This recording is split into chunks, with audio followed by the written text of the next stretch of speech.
देखो भाई, हम एनएमएमएस का पेपर हल कर रहे थे, उसके अगले भाग में प्रश्न नंबर 14 पढ़ेंगे। रीजनिंग चल रही है, मानसिक अभियोगिता वाले प्रश्न है, मानसिक क्षमता वाले प्रश्न है, मेंटल एबिलिटी आधारित। अपन को दिमाग लगा के इन प्रश्नों का हल करने। उनमें पहला प्रश्न है 1, 8, 27 और 64 दे रखा है और हमें पूछा है इसके अगला कौन सा अंक आएगा। यहाँ की संख्या पूछी है, तो अलग अलग इनको करने के तरीके, उनमें से एक तरीका ये होता है कि ये जैसे एक आया तो ये एक कैसे आया, 8 कैसे, 27 कैसे, 64 कैसे। तो एक का क्यूब कितना होता है, 2 का क्यूब 8, 3 का क्यूब 27, 4 का क्यूब। तो अब इस यहाँ पर किसका क्यूब आएगा, तो 5 का क्यूब कितना होता है, ऑप्शन नंबर चौथा राइट है। कर लोगे। नेक्स्ट प्रश्न 15वां प्रश्न है 2, 6, 12, 20। यहाँ पर भी ऐसी ही एक कोई सीरीज है, उस सीरीज में हमें अगला अंक बताना है कि 2, 6, 12 और 20, यानी यहाँ पर क्या आएगा।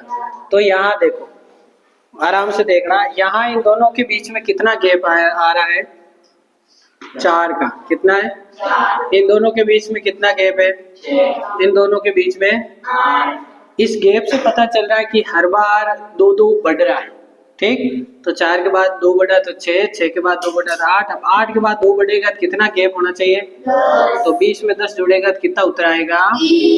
इस प्रकार के प्रश्न आएगा तो कर लोगे, कोई दिक्कत नहीं। अगला देखो प्रश्न नंबर 16, बी, ए, आई और एन। यह अंग्रेजी वर्णमाला आधारित एक श्रृंखला दे रखी है, उनमें हमें अगला अंक बताना है। ठीक है, इस सीरीज में अगला कौन सा आएगा, तो अपन इसको देखते। देखो बी और ई के बीच में कितना गैप है, यहाँ पर 3 का। कितना गैप है, यानी बी जो है, मैं एक बार लिखता हूँ। देखो ये 2 पे है, ये कितने पे है, 5, ये 9 और ये 14।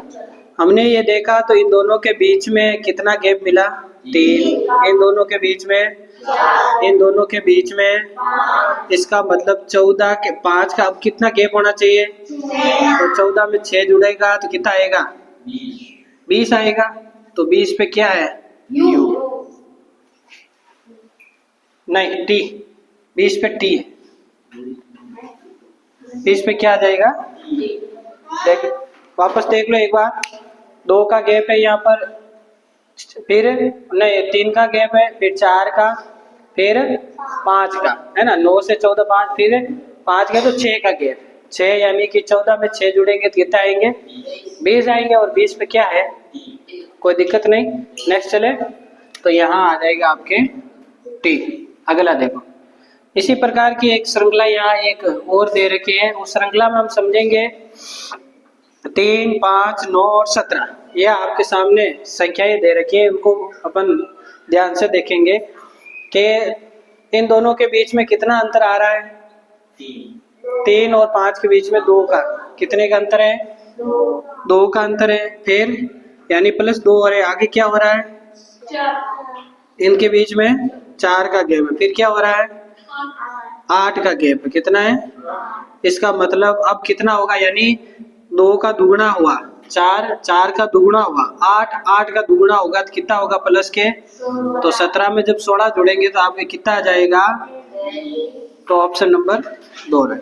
सरल से प्रश्न है, इस प्रकार के प्रश्न आएंगे तो अपन आराम से कर लेंगे, बस थोड़ा देरी के साथ इन प्रश्नों को हल करना होगा। अगला देखो प्रश्न नंबर 18 देखो, एम एन दे रखा है, एल ओ दे रखा है, के P J Q I R.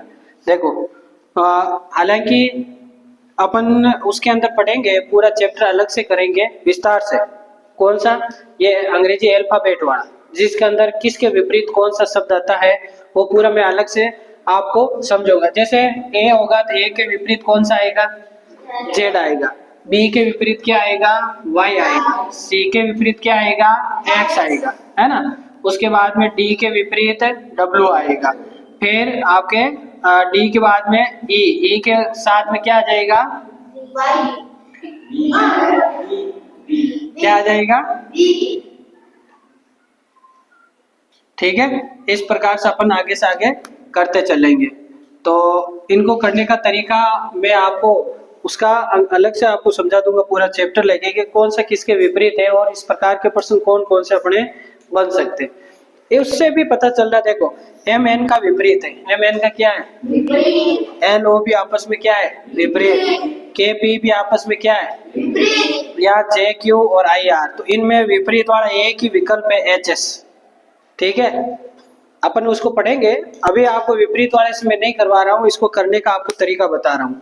देखो इधर यहाँ आपके जो है दे रखा है, क्या दे रखा है एम एन, यानी यहाँ से तो एक घट रहा, क्या हो रहा है एम से पहले क्या आता है एल, एल से पहले के से पहले जे, जे से पहले क्या आ रहा है आई, तो आई से पहले क्या आएगा एच, एक एक घट रहा है, यहाँ बढ़ रहा है, एन के बाद ओ के बाद पी के बाद क्यू, क्यू के बाद आर, आर के बाद क्या आता है एक एक बढ़ रहा है।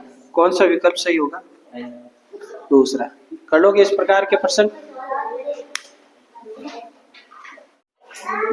हाँ भाई देखो अगला प्रश्न पढ़ेंगे, 19वां प्रश्न क्या कह रहा है, किसी माह की 15 तारीख को यदि बुधवार है, कौन सा वार बता रहे हैं बुधवार, तारीख है यहाँ 15 वार बुधवार होता है, तो इसी माह की 7 तारीख को क्या वार होगा।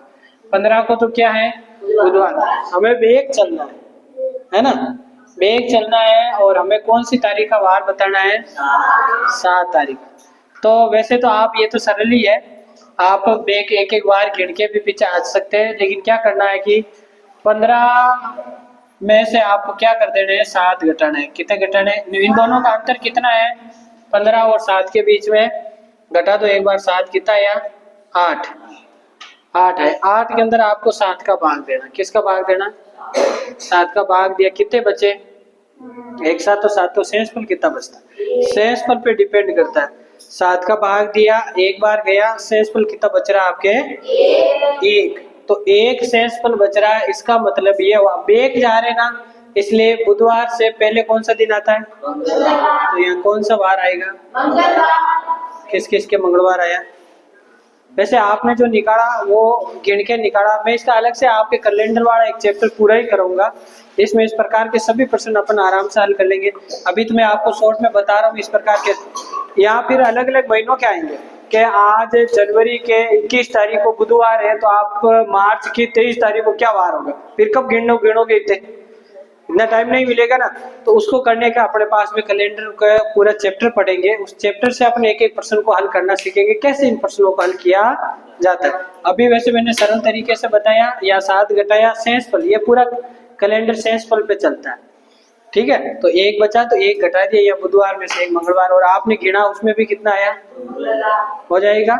नेक्स्ट देखो, उमंग घर से प्रातः यानी सुबह 8:29 बजे पैदल निकला, 8:29 पर वो पैदल निकलता है, प्रातः 9:02 बजे विद्यालय में चल रही अतिरिक्त कक्षा में पहुंचा, उमंग कुल कितने समय तक पैदल चला। ये तो सरल ही है, यहाँ 30 एक हो गया, या 31 मिनट, तो ये हो गए 9 बजने में और 2 मिनट ये, तो टोटल कितने मिनट वो पैदल चला 33 मिनट। कितना पैदल चला सरल ही है ये तो।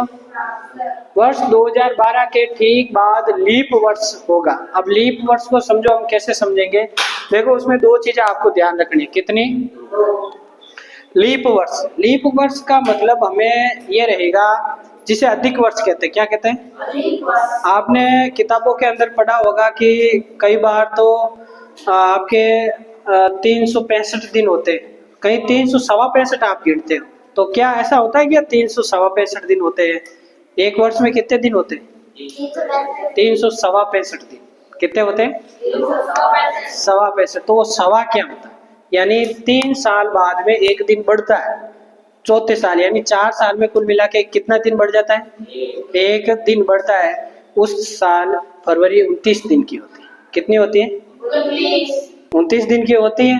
तो उसको निकालने का तरीका क्या रहेगा आपके, तो जो वर्ष दिया हुआ उसमें किसका भाग देना 4 का, किसका भाग देना 4 का भाग देकर देखना है, अगर भाग पूरा पूरा चला जाता है तो वो लीप वर्ष कहलाएगा। क्या कहलाएगा लीप वर्ष। लेकिन ध्यान रहे जिनके पीछे 00 आ जाए सन के पीछे, क्या आ जाए, डबल जीरो आ जाए। और इसमें भी क्योंकि 4 का भाग तो इसमें भी जाएगा, क्योंकि 4 की भाजकता में लिखा है वो आपको कि भी जहाँ अंत में क्या आ जाए, 2 जीरो, तो वहां पर भी उसमें जाएगा। आप ध्यान रखना 4 का भाग तो जाना चाहिए, लेकिन उसमें नहीं जिसमें पीछे 2 जीरो आए। तो 2 चीजें ध्यान रखनी। लीप वर्ष जिसे अधिक वर्ष कहते हैं, यहाँ तो लीप वर्ष आ गया। और इस बार अगर अधिक वर्ष पूछ ले तो आप इस प्रकार जवाब देना। क्या करना, अब यहाँ तो सीधा ही पूछा है कि 2012 के ठीक बाद लीप वर्ष कौन सा होगा। पहले तो 2012 में 4 का भाग जा रहा है क्या, कि जा रहा है, 4 3 12 पीछे आ रहा, भाजकता का नियम आपको सिखाया 3 बार जा रहा, तो इससे 4 साल बाद आएगा। तो हमने डायरेक्ट कर लिया 2016, कौन सा 2016, 4 साल बाद में आता है ये तो, है ना। लेकिन यहाँ प्रश्न ऐसे भी आ सकता है कि निम्न में से कौन सा लीप वर्ष है। ध्यान से देखो एक बार, यहाँ ये प्रश्न आकर के डायरेक्ट दे देता निम्न में से कौन सा लीप वर्ष है, कौन सा लीप वर्ष है। तो उसमें आपको क्या करना है, उसके अंदर 4 का भाग देकर देखना। तो जिसमें 4 का भाग जाएगा, हालांकि इसमें उसके हिसाब से प्रश्न नहीं है, इसलिए ऑप्शन उस हिसाब से है।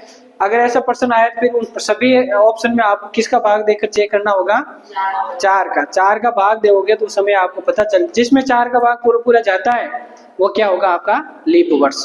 ठीक है, लेकिन ये भी ध्यान रखना पीछे 2 जीरो, जैसे 2000 है, क्या है सन 2000। अब आपसे पूछ ले कि 2000 लीप वर्ष है कि नहीं, इसमें तो 4 का भाग जा रहा, लेकिन जा रहा फिर भी ये लीप वर्ष, क्योंकि मैं अलग से आपको बता रहा हूँ 4 का भाग तो जाना चाहिए, लेकिन अंत में क्या नहीं होना चाहिए, डबल जीरो नहीं होना चाहिए उसके। ये आपको बताने का तरीका, अपन उसको जब पूरी एक एक चीज अपन लिखेंगे, जब इस प्रकार के अपन प्रश्न करेंगे। नेक्स्ट चले, 1 9 25 और 49 का अगला क्रम बताना। ये भी आपके संख्या पद्धति का अगला अंक बताने वाला प्रश्न है। तो उसमें ये 1 का स्क्वायर है, किसका है, 1 का स्क्वायर होगा, ये 3 का स्क्वायर है, ये 5 का स्क्वायर और ये 7 का। तो यहाँ 1 1 का 2 2 का गैप है 2 2 का गैप। तो 7 के बाद में 2 बाद में क्या आएगा, 9 का स्क्वायर कितना होता है, ऑप्शन नंबर 2 राइट। ये तो सरल है। 23वां देखो, 23वें प्रश्न के अंदर देखेंगे अपन 5 7 11 11 17 और खाली जगह 23 और 19, इनमें आपको बताना है कि कौन सा यहाँ पर आएगा। तो कैसे करेंगे, इधर देखो, जान नीचे 2 7 11 11 17, देखो ध्यान से देखना, यहाँ सब फंस गए, सरल है। यहाँ एक एक के गैप में देखो, 5 से 11 आने में कितना डिफरेंट है, यहाँ पर 7 से 11 में कितना डिफरेंट है, 17, यानी प्लस 6 हो रहे, कितने हो रहे प्लस के, फिर 17 से देखो आ रहा है क्या, 23 प्लस करके देखो, 17 में 6 जोड़ा तो 23, सही आ रहा ये वाला। तो यहाँ से देखो 7 और 11 के बीच में गैप कितना आ रहा है, प्लस 11 से यहाँ 4 जोड़ो, कितना आएगा, अगला भी चेक करना है। 14 के बाद में आपको यहाँ 4 जोड़ के देखो आ रहा है क्या, 19, हाँ देखो कहाँ था, 11 में 4 जोड़ोगे तो क्या आएगा, 15, अब 15 में आप 4 जोड़ो, 19 आ रहा। इसका मतलब देखो आप श्रृंखला समझो, सीरीज समझो, सीरीज क्या चल रही है, ऊपर एक एक का गैप लेके इसने किया है। यहाँ पर 6 फिर 6 फिर 6, यानी 6 6 बढ़ के आया, और एक छोड़ के यहाँ से ले तो क्या भाई 4 4 4, तो उसके हिसाब से यहाँ पर इसने पूछा। तो कोई दिक्कत इसमें भाई, कौन सा उत्तर राइट हो जाएगा आपके, ऑप्शन नंबर 4। पढ़ लोगे ऐसे प्रश्न। प्रश्न नंबर 24 देखो, यदि घड़ी का वास्तविक समय 12:09 है तो दर्पण प्रतिबिंब का समय होगा। बिल्कुल सरल प्रश्न, जितना आपको अभी कठिन लग रहा है ना, आ रहा किसी को, आ जवाब दो।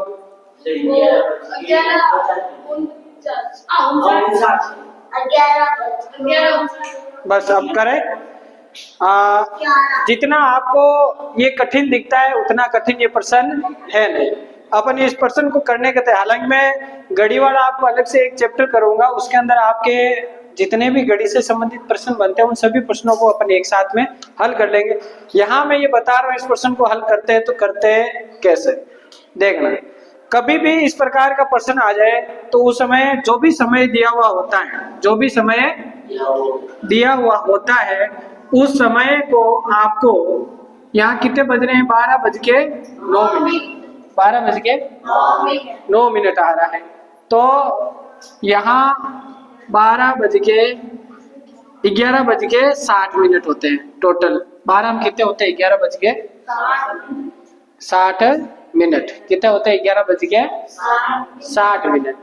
12 की बात होती है उसके लिए ये नियम अलग है। जब 12 बज जाती है यहाँ पर उसके लिए, क्योंकि अब 11 में से ये 12 घटते नहीं, 11 में से 12 घटते नहीं, समझ में आ रहा। इसलिए इसके लिए नियम अलग है और इसके लिए नियम अलग है, दोनों के लिए नियम अलग अलग रहेगा। तो यहाँ आप क्या करोगे, जो आपके 11:60 आपके यहाँ पर दे रखा है लेकिन 12 यहाँ से घटेगा नहीं, तो यहाँ आपको 60 में से इसको 9 घटा दो, कितना आएगा, 51। कितना आएगा, तो आपके टाइम जो आएगा वो आएगा 11:00। ठीक है, इसका मैं पूरा अलग से बताऊंगा, उसमें अपन इसको विस्तार से समझेंगे। अभी एक बार यहाँ आप 11:51 कर दो, उसके बाद में मैं बताऊंगा आपको। इस प्रश्न को देखो, यदि घड़ी का वास्तविक समय 8:10 और 12 सेकंड है, सेकंड तक पहुंच गया, तो दर्पण प्रतिबिंब का समय क्या होगा। अब इसमें 12 बजाने हुआ नहीं है, तो उसके लिए 11:60 वाला अपना नियम लागू हो जाएगा। तो हमें क्या करना है, अब 11:60 भी नहीं होगा क्योंकि आगे सेकंड भी आ गया, तो 59 करेंगे इसको, मिनट 59 और 60 सेकंड। इसको देखो टोटल 12 बज रहे हैं, देखो ये पूरा 1 मिनट हो गया 60 सेकंड का, तो इसका मतलब क्या हो गया, 60 मिनट हो गए, 60 मिनट हो गए, इसका मतलब यहाँ कितना टाइम हो रहा है, 12 बज रहे।